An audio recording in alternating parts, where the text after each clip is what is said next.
Good morning, everyone, and welcome to our next installment in our series of Fireside Chats with our founder. Today, we are lucky to have Peter Tirschwell joining us, the VP of Maritime Trade and Supply Chain at S&P Global Market Intelligence. And Peter is also the chairman of TPM and lead over at JOC. So we're very grateful to have his time today. A pleasure to be with you. Thank you. Thank you. And of course, our founder and CEO, Shalabh Singhal. Hey, thanks, Nick. Pleasure to be here and talking on a very important topic with Peter, which I think is the best guy in the industry to discuss this. So looking forward to it. Good, likewise. Excellent. And my name is Nick Greiff. I'm one of the team leads over here at Trademo, and I will be moderating our Fireside Chat today. So for today, we are addressing the topic of the road ahead for container shipping. And we're going to send this first question over to Shalabh. What are some of the contributing factors for slowing container demand and falling freight rates in 2022? Yeah, great question, Nick. I think 2022 and past few years have been a great roller coaster for the entire logistics industry. But what's really happening, I think, starting especially the later half of this year, is the significant dent in the consumer demand, which leads to less demand for freight and less demand for cargo, and therefore a proportionate dent in container demand globally.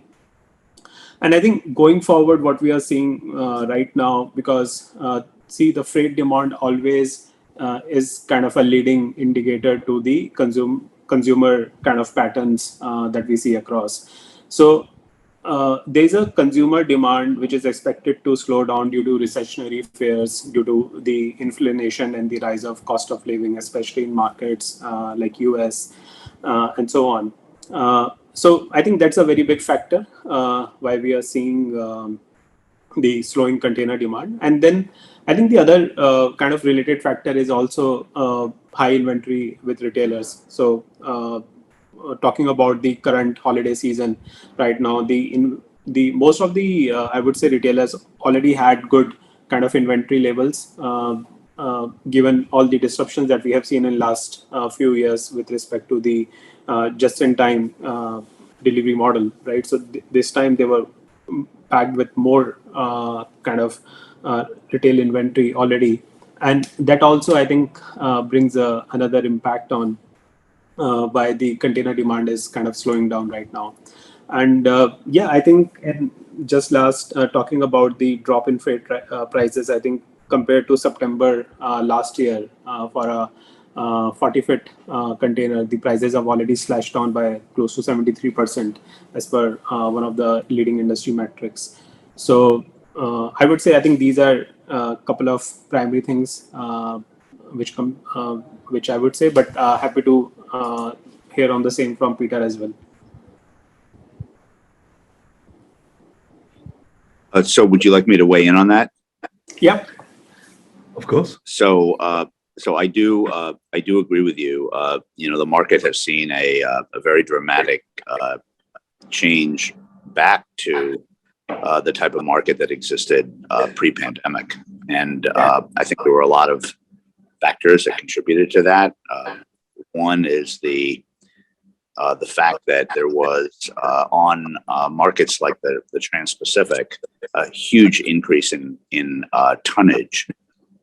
In other words, container capacity, in other words, container ship capacity put into that trade lane, in part to compensate for the fact that so much of the capacity was tied up in port congestion. I mean, if you go back to early this year, early January, there were over 100 container ships waiting to get into LA Long Beach, and now there are none.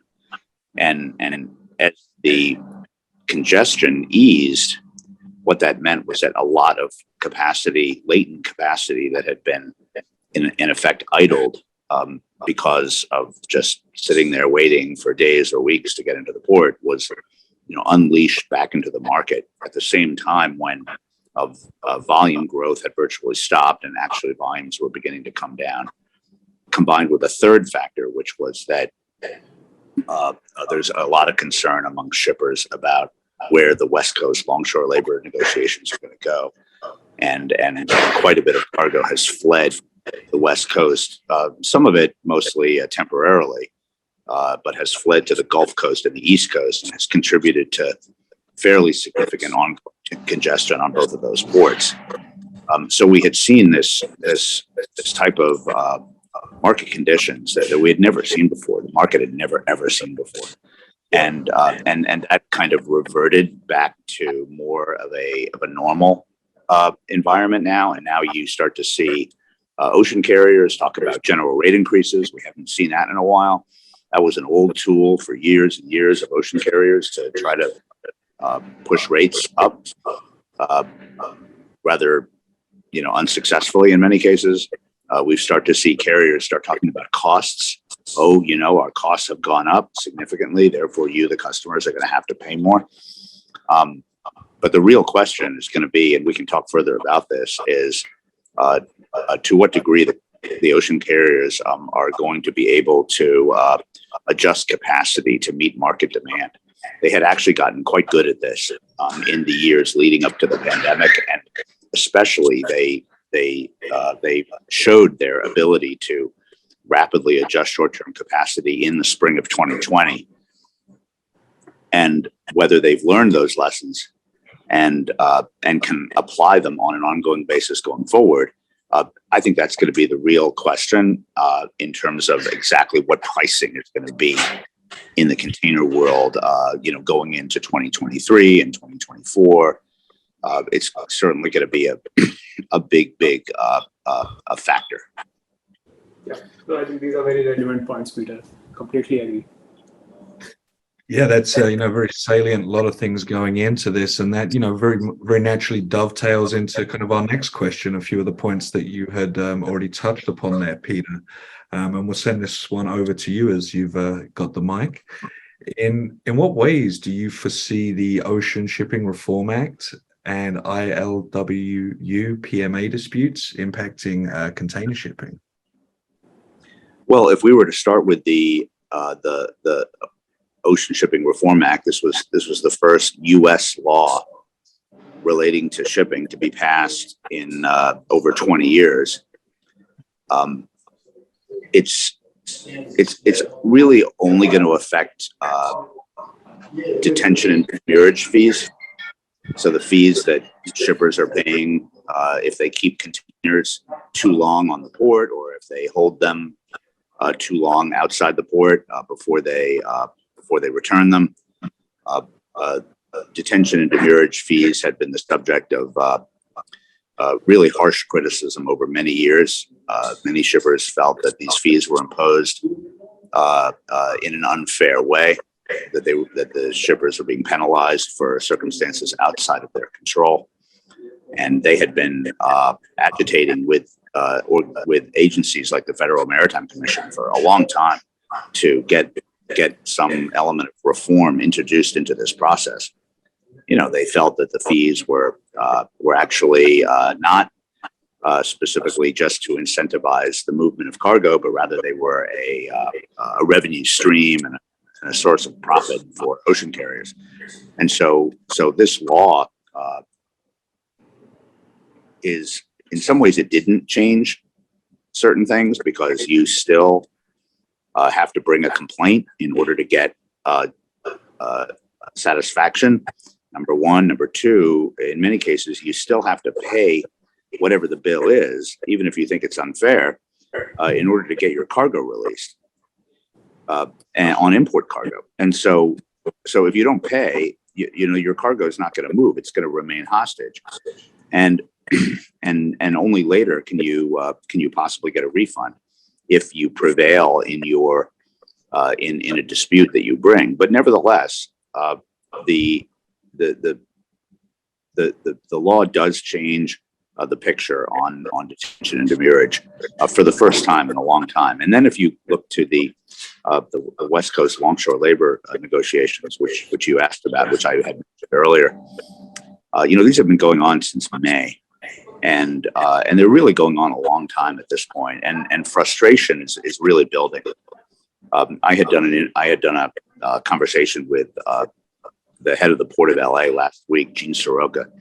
You could just tell, right? I mean, they've lost, according to him, 25% of their cargo that has fled to other ports or fled to the East Coast and the Gulf Coast, because shippers, rightfully so, fear the potential for labor disruption on the docks, and don't want to be caught up in that again, especially after having gone through the COVID disruption.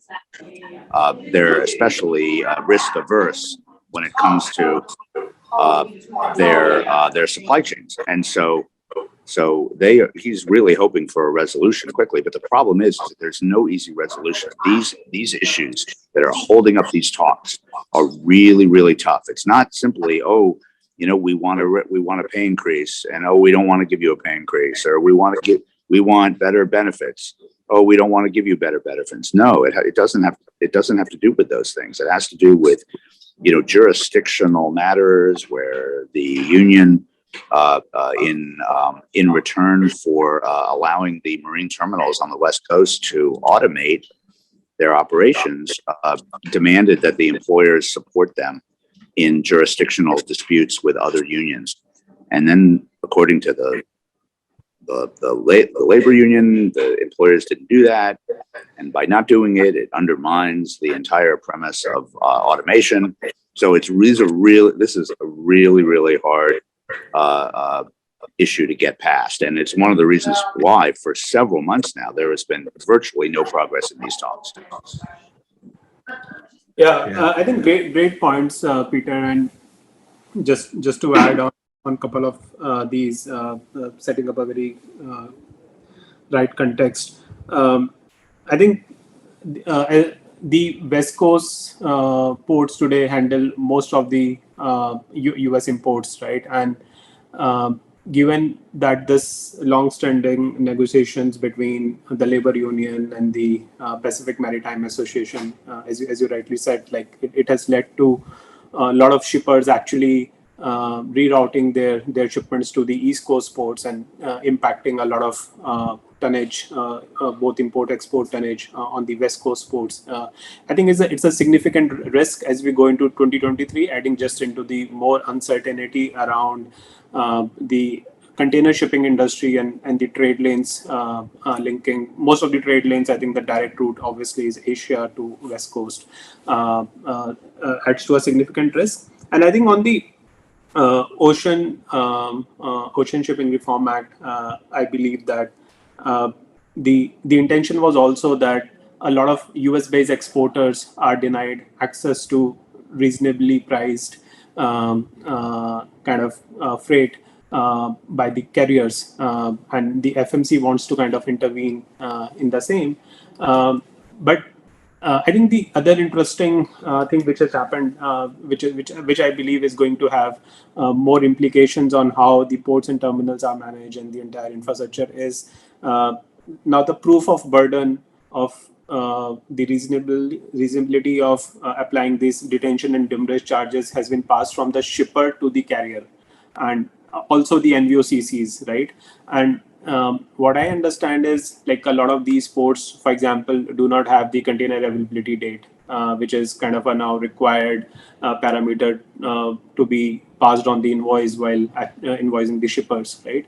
So I think that's going to be a challenge for a lot of these NVOCCs and carriers, and more kind of integration is required between the port, carrier lines, the NVOCCs and shippers, and I think that's going to lead to require more investments in the digitalization of the entire thing. So, just few thoughts there. Yeah, appreciate that additional color and context there, Shalabh. Certainly a lot of factors at play, and I, for one, am grateful I'm not part of those conversations. And we'll keep the next one with you as well, Shalabh.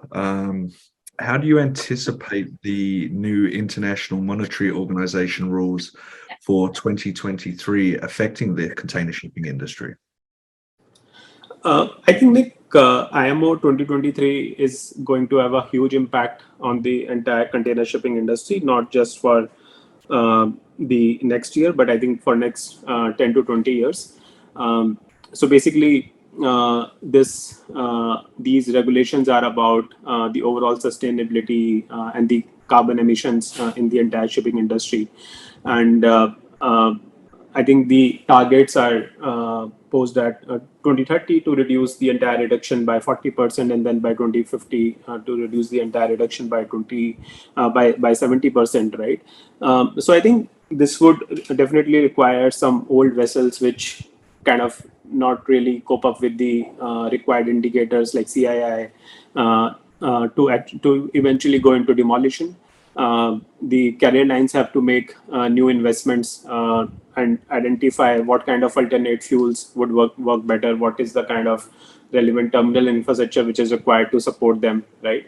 But I think all in all, it's a very it's the right move because the decarbonization of the shipping industry is long pending, and I think with the more awareness in the overall consumer space, government space, with regards to the impact of shipping on the overall GHG emissions, I think this was supposed to happen sooner than later.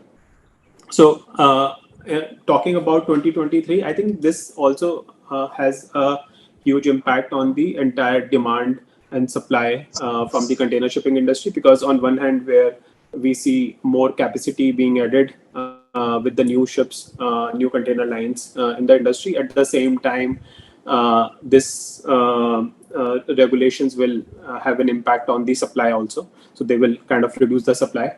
Also, to kind of improve on some of these indicators like CII, the container lines might have to reduce the speed of these ships, right? So can actually cause more delay in some of the freight movements. So yeah, I think these are a couple of my observations over here. Excellent. And we'll give the mic back over to Peter now, and this one's particularly topical given the events of last Friday. Will the actions of rail networks and the trucking industry play a significant role in shaping the future of the container shipping trade industry?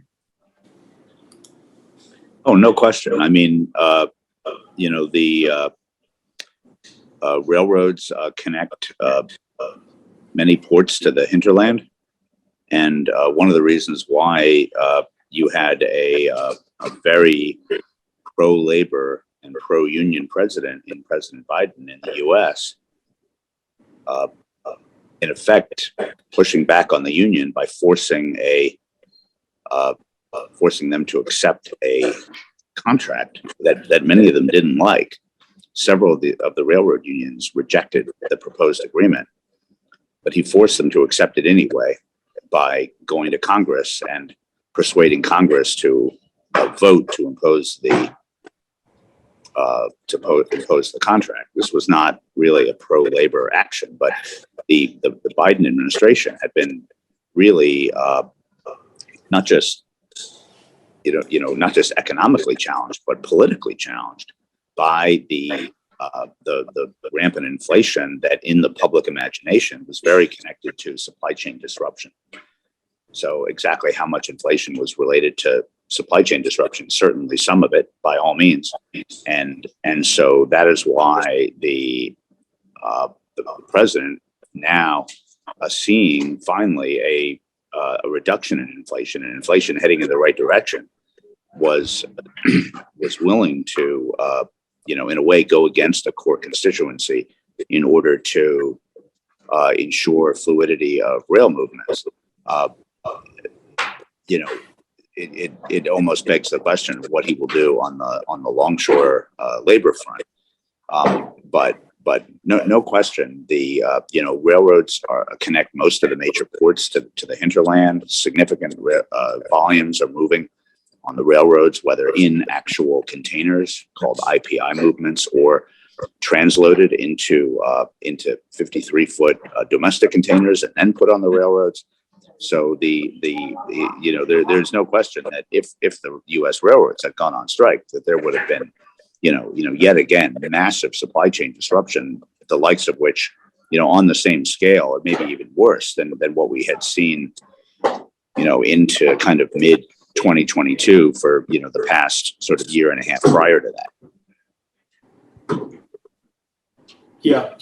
I think just to add on to what Peter said, I think we actually averted a major disruption just now. I think on last Friday, with the help of Biden administration, going to the Congress and avoiding this strike.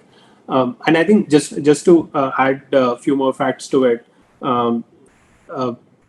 The majority of US population lies on the East Coast, whereas the majority of the imports are actually getting unloaded on the West Coast. And then these railway lines, rail tracks are actually kind of important, as Peter said, to bring in most of the shipments to the to the actual consumer masses. And also, I think what we have seen is that trucking industry, due to the shortage of truck drivers, is already under stress, right? So any additional stress on that particular industry can actually be a big chaos. And so far we have been able to avoid this disruption, but I think this is something where everyone needs to keep an eye, or basically try to build resilience, because any disruption in whether railway and trucking industry is going to impact multiple industries. For example, oil and gas is hugely dependent just on the railways in US, right? And in the environment where there is already a lot of inflation, any such disruption is going to further impact the jobs, the revenues, as well as the inflation index. Absolutely, watch this space. That wraps up the first part of our discussion today. Just looking at some observations of what's happened, over the past year, and very frequently. We're going to ask the guys to kind of peer into their crystal balls now as we look to the future for some predictions. And this one goes over to you, Shalabh. What events do you foresee in the near future as having the greatest bearing on container demand and freight rates? I think I would like to look at it from the lens of the supply and demand, right? So I think on the supply side, definitely more container line capacity is supposed to be added in 2023, 2024, which is going to put a further downward pressure on the freight rates as well as the demand.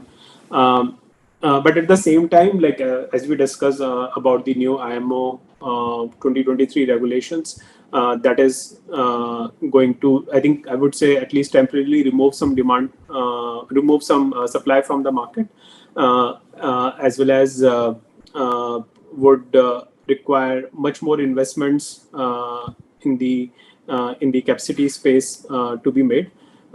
So I think that's a kind of balancing act somewhere.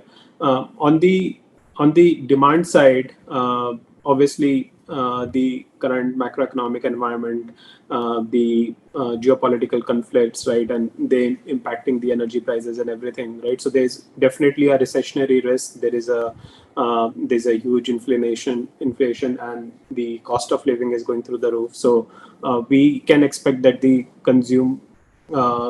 consumption levels are going to soften further in the next 12 months. So that's kind of put a downward pressure again on the overall freight rates and demand. And then I think we also discuss about the inventory levels held by different retailers, right? So I think most of the organization already are holding on to good inventory, which was the impact of the disruptions happened during the pandemic.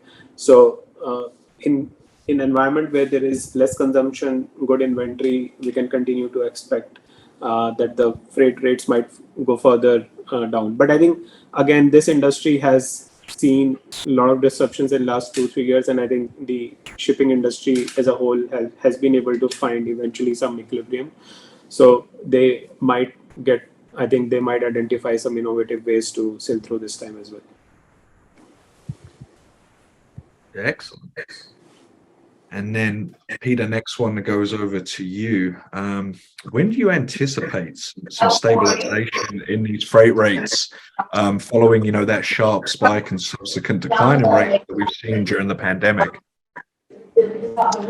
Yeah, I mean, I don't personally think that the story is over on this. In other words, there are some, observers out there who basically think that, you can just, in a way, eliminate the whole pandemic experience, the whole run up to the pandemic, and the industry is just going to revert to where it was in the past. But I think that means that the container carriers really have forgotten everything they learned over the past 5 years, even because if you look at the 2 or 3, 4 years leading into the pandemic, you saw that the carriers were getting better and better at blanking capacity. The number of blank sailings was steadily rise. The alliances had evolved from vessel sharing agreements into what I would call agile operating entities, very closely intertwined and close-knit, very able to respond quickly to changes in market demand. And we saw the ultimate sort of manifestation of that in early 2020, when the carriers very rapidly removed very significant amounts of capacity in a very, very short period of time. And as a result, they were able to avoid a complete bloodbath in rates in 2020, even though the utilization of their vessels plunged temporarily in that very, very short, one of the shortest recessions on record that occurred that year. So to just say that, well, the ocean carriers sort of forgot all that, and to interpret what's happened to freight rates over the past couple months as being a reversion to the earlier days when the carriers really had very, very little control over their revenues. They had to revert to consolidation in order to really go after costs. And then having experienced what profitability really looks like over the last couple of years, to think that they're just going to sit back and go back to the old days of GRI, of very little or no profitability. Certainly the least profitable segment in all of logistics is traditionally was ocean containers. So marine terminals were making money, railroads certainly were making money, logistics companies were making money, and it was always the ocean carriers that were not making money. So to suggest that they are not going to or that they didn't learn anything there is I don't think quite right. And this feeds into what is a very complex dynamic now around capacity, because we were talking about the IMO just a moment ago. Well, many of the leading ocean carriers believe that at least 10% of capacity is going to come out of the market due to slow steaming, due to scrapping, all connected to this new IMO efficiency rules that are going to take effect very soon. Then, of course, there's a lot of new capacity that's coming into the market, but at the same time, the ocean carriers had evolved to a point when they were able to flex capacity in a much more agile way. So I personally think that the market shifted very, very quickly in the second half of this year of 2022, much more quickly than the carriers anticipated. There was a huge buildup of capacity in key markets like the Trans-Pacific in order to accommodate all the demand in the face of historic port congestion. Now, as that eased off, all that capacity, as we were talking about, got dumped into the market. Carriers didn't respond quickly enough. The rates, basically all but collapsed, certainly to pre-pandemic levels. Now the financial analysts are beginning to say that the rates are now at loss-making levels. But I personally think that is not going to be the situation going forward, that the carriers are going to find they're going to find their footing here, and they're not going to accept the sort of very poor returns, lack of profitability that they had for so many years, prior to the last 3 or 4 years, and certainly during the pandemic. Interesting. We will have to watch this space. And as we move to the final section of our fireside chat for today, looking at recommendations. So we'll send this one over to you, Shalabh. What steps can container lines take to insulate against the volatility of these declining freight rates? I think, Nick, as I would agree to what Peter just mentioned, that I think container lines are not just going to sit and watch their profits deplete and let this demand supply kind of equilibrium go through the roof. So and right now they are sitting in so much of cash. I think this is the time when each of these container lines can actually invest in building resilience, making more technology investments, and I think that is just coming from my kind of product mindset. So since you asked for a recommendation, I think I would like to suggest a kind of a 3-step framework, and I think as we break down in any problem for its solution, right? So I think the first is the diagnostic stage, where everyone kind of should define their starting point and like collect all the data pertaining to the market, their peers, like particularly industry trade lanes that they're focusing on, and more importantly, about their own vessel deployment, the ROI they have been generating on specific trade lanes, and the cost breakdowns, everything, right? And just kind of make it as a baseline and identify what is the potential to actually make any kind of improvements. I think the next comes the planning stage once you have defined the baseline, right? So one needs to identify the key levers which will drive impact, right? So what are those key levers, and can we have a detailed plan against each? And can we identify quick wins, which will help us kind of manage this entire demand supply curve?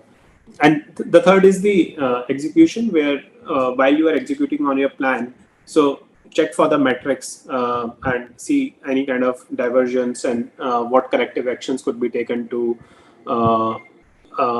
control it. And then I think